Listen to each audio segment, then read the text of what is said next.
Hey everybody, welcome back to my Old Kentucky homeroom. Today we're going to talk about a game that I like to play in my classes, and students really enjoy it too. It gives them the opportunity to be creative and to work on their pitching skills. So stick around for a little business and marketing education unwrapped. Down where the bluegrass grows and the country cold wind blows, where the city lights still glow, to my old Kentucky home, my old Kentucky home. Ooh. Welcome back to my channel, everyone. Again, please take a moment to like and subscribe so you get notifications each and every time that I post a video.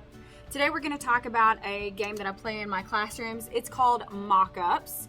You can buy this on Amazon. I'll post a link to it in the description below. But let me just tell you a little bit about this game. It comes with 3 sets of cards, and each card, it also has rules, I guess, in it that you can play. But I have a whole lesson plan that I will put in the Google Drive for you. But it does have rules in it if you want to follow those instead. What these cards are, each of them are color coded. You have the white cards, you have gray cards, and you have black cards. I typically split students up into groups and let them do this as small groups when I want to extend it. And then I do kind of just a challenge for this independently as well. Maybe like we'll, as a class, draw cards and then they all work on the same task. You do need some arts and crafts materials with this one, even as simple as like pipe cleaners, and they don't even really need a whole lot of them. But what they're gonna do, or you can have them draw, that's fun too. But they're basically gonna prototype. And what they're trying to do, they're trying to prototype a product for a specific market within a constraint. And so each white card has the target market for the product that they are creating. So for instance, here's our white card. It says we want to create a product intended for janitor use. Now, the next card is the gray card that you would draw, and it tells you what the janitor wants to do. So these janitors want a way to sharpen pencils. Okay, and then the black card has a constraint that they have to work within and come up with some good ideas in that regard. And so the janitors want a way to sharpen pencils that's made of glass. So with that, you can set a time limit that the students have to brainstorm.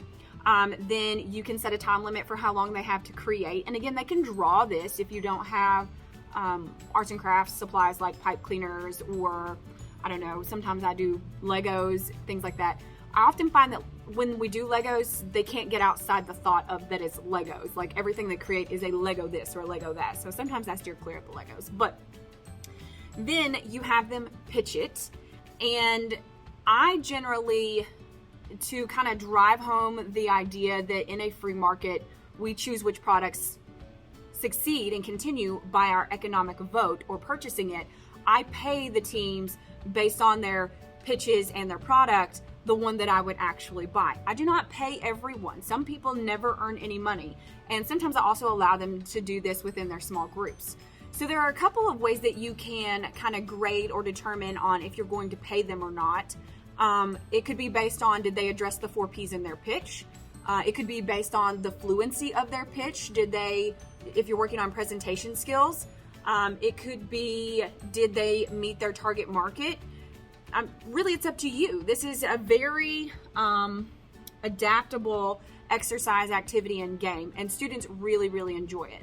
So hopefully you all can find a way to use this in your classroom. If you don't have the funds and don't want to purchase this game on your own, just think outside the box. Come up with some ways and some consumers of products and various needs that they might need to have addressed, and then some crazy constraints that students have to work within. And like I said, on these products, I generally don't set any sort of like standard or guideline that it has to be something that could be actually created or in existence. If they tell me it's a magic wand that does something great, that's fantastic. I just want them to be innovative, and I want them to work on those pitching skills and that kind of thing. Or you can choose, it has to be something that could actually be produced, or Maybe tell them that it has to be a pencil sharpener that already exists and they're just improving it. There's lots of ways that you can adapt this game for your classroom and the content that you're teaching. But it is a lot of fun. It's very fantastic. Every time I do this game, I have students who are like, oh, can we do this again? Can we do this again? So I do try to do it multiple times throughout the year. It can also easily be done virtually. You just create a slideshow, show them the customer, show them the need, and show them the constraint, have them work in small groups or breakout rooms, and then bring them back to pitch their ideas. So in the description box will be a link to the resources, the lesson plan that you can follow with some debrief questions, as well as a link to where to find these on Amazon. And if you have any questions, please feel free to reach out to me either in the comment section below, or if you happen to know my email, I know a lot of you Kentucky teachers do, shoot me an email and I can maybe give you some ideas. So hope you guys have a great rest of your school year. Just a little bit more to go. See ya. Down where the bluegrass grows and the country cold wind blows, where the city lights still glow, to my old Kentucky home, my old Kentucky home. Ooh.